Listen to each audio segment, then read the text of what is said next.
देख मेरे साथियों, यह एक कथा है हरिवंश पुराण की।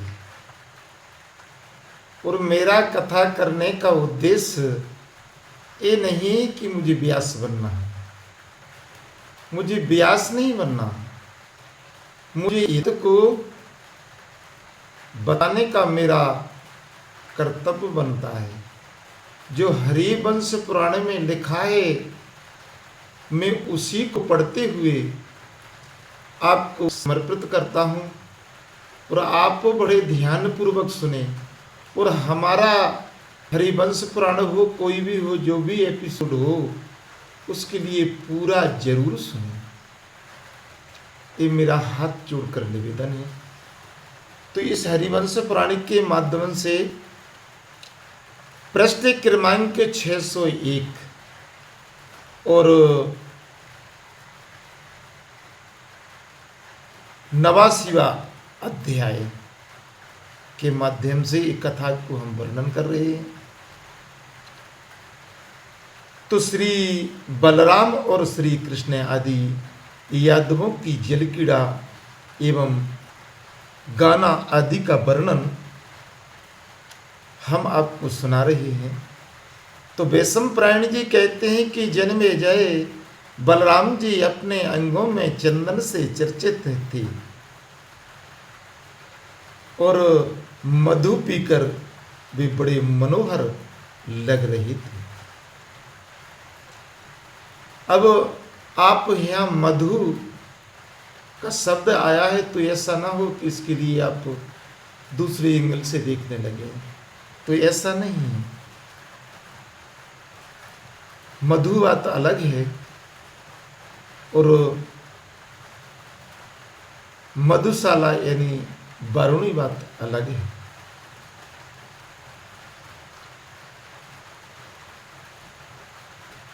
उनकी शोभा बहुत बड़ी ही हुई थी और नेत्र कुछ कुछ लाल थी तथा भुजाएं बहुत बड़ी थी। वे रेवती देवी का सहारा लेकर संतुलित गति से चलते रहे थे। उन्होंने श्याम मेघ के समान कांतिवान वाले दो नील चंद्रमा की किरणों के समान गौर थी और मधु माती यानी आंखें अलसियानी अलसाइत सी जान पड़ी थी। उस समुद्र के बीच में आकर भगवान बलराम जी संपूर्ण बिंब वाले चंद्रमा के समान शोभा पा रहे थे।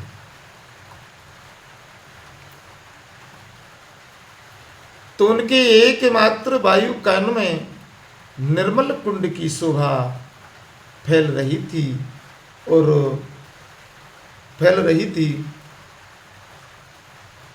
उन्होंने दूसरे कान में मनोहर कमल के ही कर्ण भूषण के रूप में धारण कर रखा था। उनकी प्रिया श्री रेवती मंद मंद मुस्कान और बाकी चितवन के साथ उनकी ओर सुख पूर्वक निहार रही थी।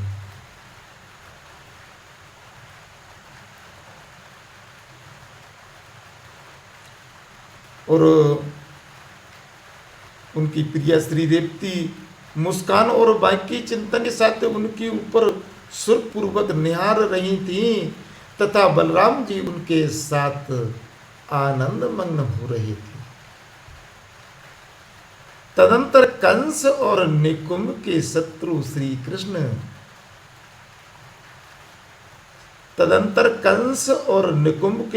श्री कृष्ण की आज्ञा से अप्सराओं का उदार एवं सुंदर रूप वाला समुदाय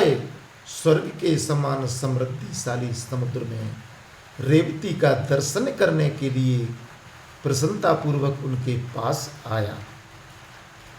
और उन सब के अंग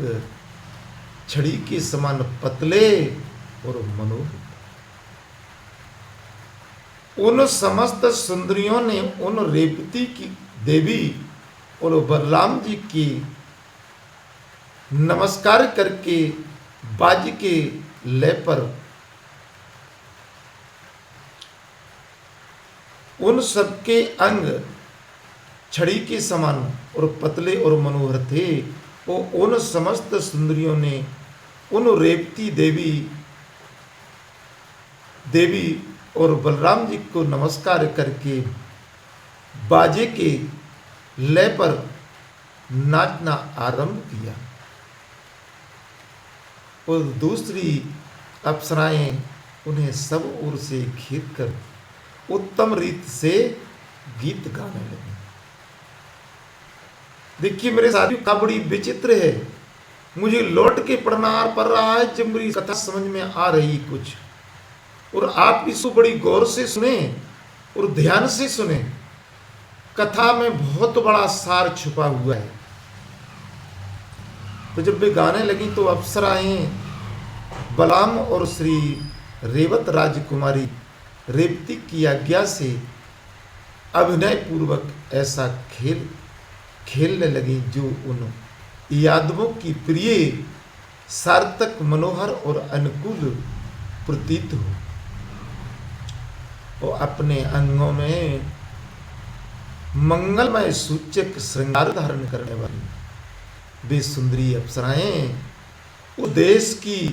भाषा, आकृति और वेश से युक्त हो हंसी और हाथों पर ताल देती हुई लीला पूर्वक ललित रास नृत्य गान करने लगे।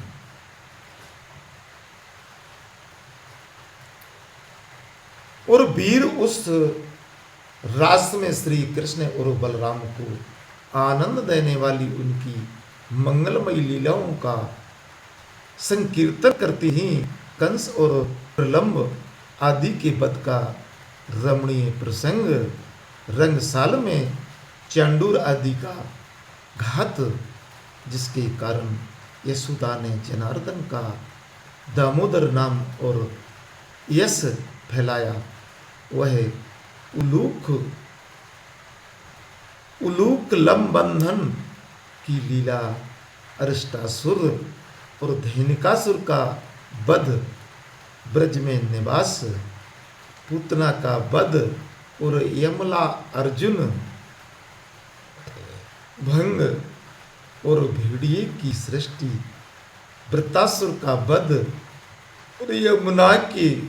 हृदय में श्री कृष्ण द्वारा दुरात्मा नागराज कालिया का दमन और शंख निधि से युक्त उस यमुना हृदय से मधुसूदन श्री कृष्ण द्वारा कमलों और उल्पलों का उखाड़ना और गऊ की रक्षा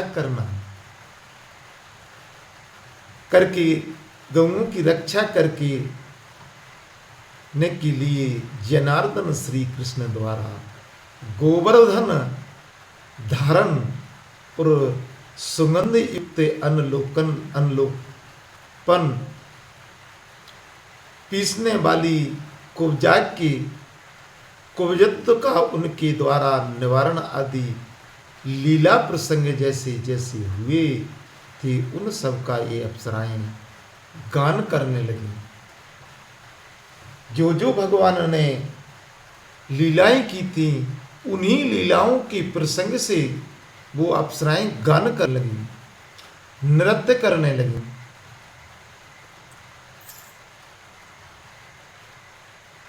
और राजन अनवध स्तुत्य और अजन्मा श्री कृष्ण ने अपने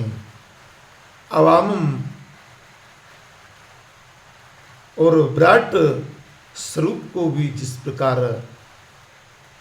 वामन बना दिया था, जिस प्रकार शोभ विमान को मथा डाला, तथा बलराम ने जिस तरह हाल रूप आयुध ग्रहण किया, श्री कृष्ण द्वारा जिस प्रकार देव शत्रु मुरु का वध किया गया और गंधार राजकन्या सेव्या के विवाह में जिस प्रकार बलशाली राजाओं को रथ में जोता या बांधा गया और सुभद्रा हरण के समय जिस प्रकार अर्जुन की विजय हुई और बलराम सुभद्रा हरण के समय जिस प्रकार अर्जुन की विजय की हुई और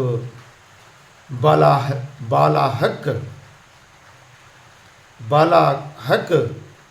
और जम्मूमाली के साथ होने वाले युद्ध में जिस प्रकार श्री कृष्ण आदि को विजय प्राप्त हुई, युद्ध में जीत गए और राक्षसों द्वारा इंद्र के सामने ही जो रत्न राशि द्वारका पहुंचाई गई, अरे उनको तथा अन्य चत्रों को जो यादवों को प्रसन्न करने वाले थे, उन मनोहर रूप वाली अप्सराओं ने गाया और श्री कृष्ण और बलराम को हर्ष प्रदान करने वाले जो उनकी अनेक लीला कथाओं से संबंध रखने वाले चरित्र गीत थे, उन सब का उन्होंने गान किया। और तदनंतर मधुपान से मत्त हुए परम शोभायमान बलराम अपनी पत्नी रेवत राजकुमारी रेवती के साथ हाथ पर ताल देते हुए मधुर स्वर में सम स्थान के प्रदर्शन पूर्वक गीता गाने लगे और उन्होंने गाते देख महात्मा मधुसूदन को बड़ी प्रसन्नता हुई और फिर तो उन बुद्धिमान महात्मा श्री कृष्ण ने भी बलराम जी का हर्ष बढ़ाने के लिए सत्यभामा के साथ गान आरंभ कर दिया और नरलोक के प्रमुख वीर कुंती नंदन अर्जुन भी समुद्र यात्रा के लिए वहां आए थे और देखिए वे भी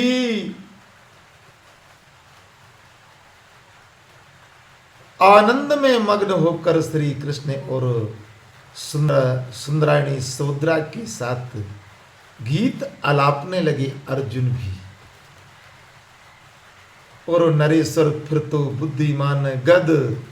सारण प्रधुम साम सात्विक उदार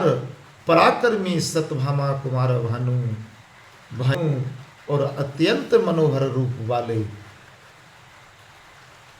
सुचारु देशण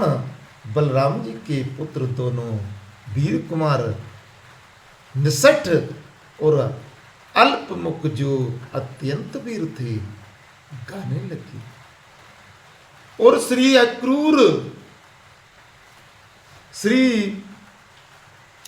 अक्रूर यादव सेनापति अनादृष्टि संक तथा भीम कुज के अन्य प्रधान पुरुष भी वहां गान करने लगे। उदार कीर्ति वाले श्री नरेंद्र कुमार उस समय वह बयान पात्र जहाज गाते हुए प्रमुख यादवी रोसे ज्यों ज्यों भरता गया त्यों ही श्री कृष्ण के प्रभाव से बढ़ता चला गया और वीर राजकुमार रास में संलग्न और अत्यंत गीत गाने वाले उन देवों पर यादव वीरों के साथ सारा जगत हर्ष उल्लास से